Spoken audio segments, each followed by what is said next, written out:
여기 모인 여러분들은 모두가 다 훌륭한 전문가들입니다. 한국에서 한 팀으로 활동 중인 도둑 뽀빠이, 예니콜, 씹덩껌, 잔파노. 이들은 뽀빠이 과거 파트너였던 마카오박이 제안한 새로운 계획을 듣게 되는데요. 我们要在赌场偷点什么呢？我们的目标太阳之泪 여기에 금고토리 펩시까지 합류해 각자 인생 최고의 반전을 꿈꾸며 마카오 카지노에서 히데이 다이아몬드를 훔치는 이야기입니다. 아이고 도둑놈들하고 일하려니까 불안불안하네. 천만 영화는요 시대적 메시지가 없이는 힘들어요. 그런데 뭐 2012년 그때 그 영화가 선보일 때 한국에 뭐 도둑질 때문에 무슨 문제가 사회 문제가 됐었나요? 그런 거 없었잖아요. 오션스 11 같은 영화를 재밌게 본 그 최동훈 입장에서는 아 한국에서 한번 이런 거를 좀 만들어 보자.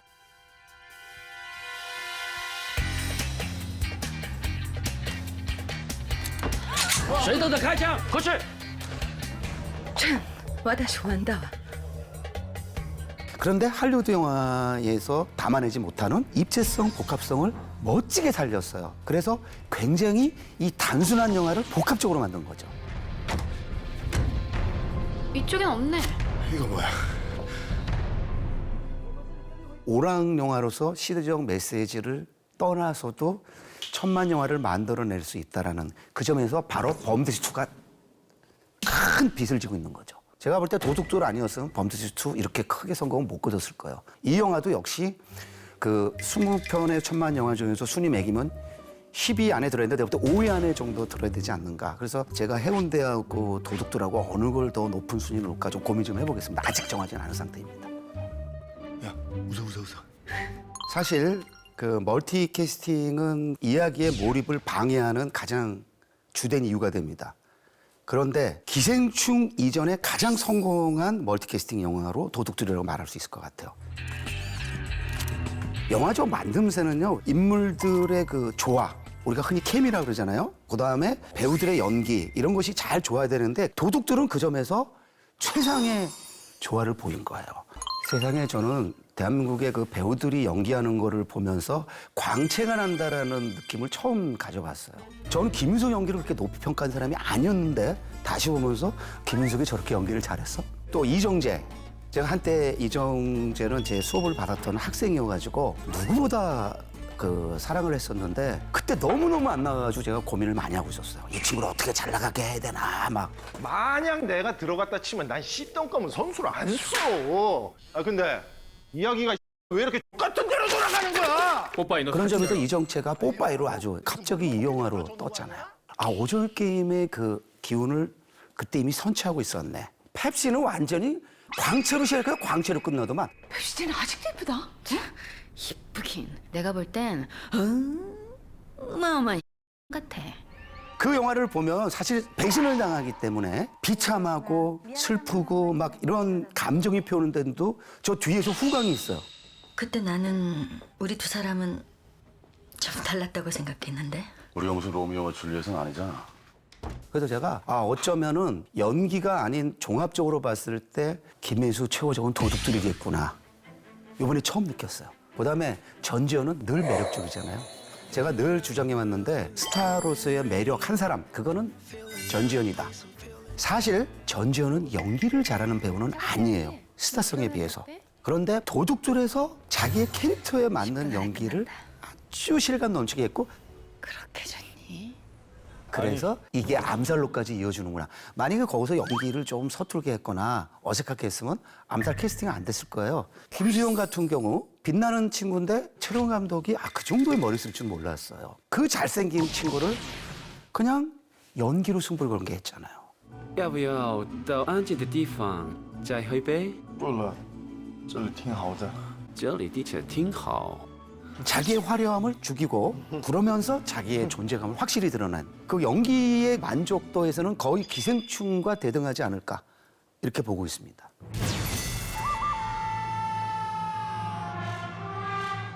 어떻게 보면은 심파 코드, 뭐 희생 코드 그런 게 없는.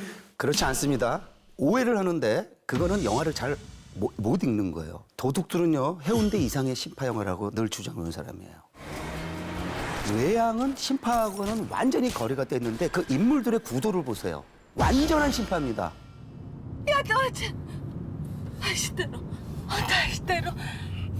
시마나이. 도둑질하기에서 만난 두 사람이 서로 사랑에 빠져가지고 일찍 죽잖아요. 또 그런 심파가 어디 있어요? 你叫什么名字？啊？说什么呢他？你名字叫子？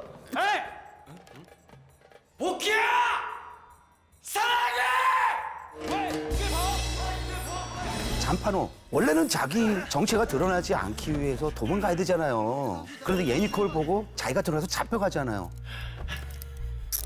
그게 심파란 말이에요. 심파라는 게 눈물을 엉엉 울리는 것만 심파가 아니에요. 인물들의 그 짝을 이뤄서 펼쳐지는 이 코드는요, 완벽한 심파입니다. 그런데 이제 이 관객들이나 전문가들이 이 영화를 보면서 그 오락적인 것만 중심으로 본 거예요. 제가 잘못했군요. 네, 잘못한 거예요. 영화 잘못 보신 거예요. 왜 그랬어? 도둑이 그럴 수도 있지. 흔히 말하는 케이팝 무비 장르에서 독보적인 그건 독보적이라는 말이 의미가 없어요. 왜냐하면 한국에서 케이팝 무비를 만드는 사람이 별로 없는데 다른 사람들은 도전하지 않는 그 장르에 도전을 한 거의 유일한 감독이었잖아요. 哎呦，小妞儿长得挺标致的，好像长得挺标致的，哎。 이 머리끈 하신 한테 뭐라 한 거야 지금? 예니콜 네 얼굴 고친 거냐고. 이 왕대가리가 이렇게 태어나기가 얼마나 어려운데?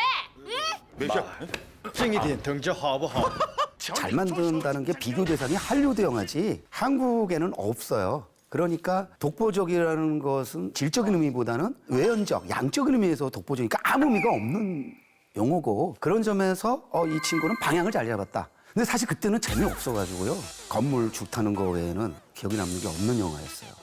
근데 이번에 다시 보니까 오락적인 소재로 최상의 만족도를 선사했다는 점에서 더 높은 평가를 받아야 되는 게 아닌가 이렇게 생각합니다.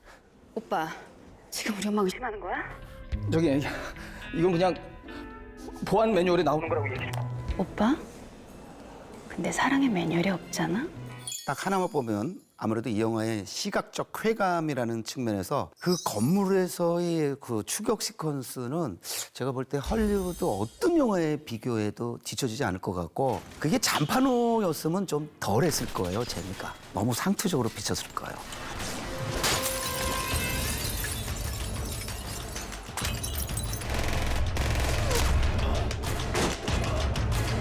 그런데 나이가 들은 이런 캐릭터가 그런 식의 활력과 역동성으로 줄을 탔다라는 것.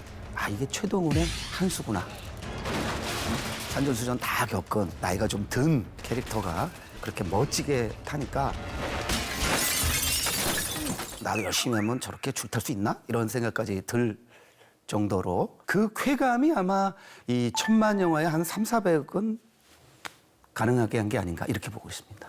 누굴 뽑고 싶지는 않으시고요, 선생님이 생각하시기에. 아니 그건 당연히 김혜수죠. 저는 김혜수 빠예요. 정말이지. 도저히 노라고 말하기 힘들 일 만드시네요. 김혜수가 나오는 모든 장면이 뭐 어느 한계나 다 좋은데 마카오박하고 서로의 그 속내를 진실을 주고받을 때 약간 심파적 설정 그때가 저는 오히려 와닿았어요. 창고에서 급히 나가더니 뭘 비셨나? 일 끝나고 당신이랑 다시 안 만나게 해달라고. 4년 전에 왜 날 버렸어? 내가? 어쩌다 우리가 이렇게 됐을까? 그런 점에서 도둑들 다시 한번 보기를 좀 권하고 싶고요. 이 OK 극장 제 이 소개 프로도 놓치지 않기를 바랍니다. 당신 생각이 내 생각이요. 사실 제가 늘 그러거든요. 정말 좋은 영화는 인생을 함께 살아가는 영화다. 그런 점에서 도둑들 별다른 시대적 메시지 없이도 오락성만으로 가장 오락적 그 만족감을 많이 준 그런 흔치 않은 천만 영화입니다.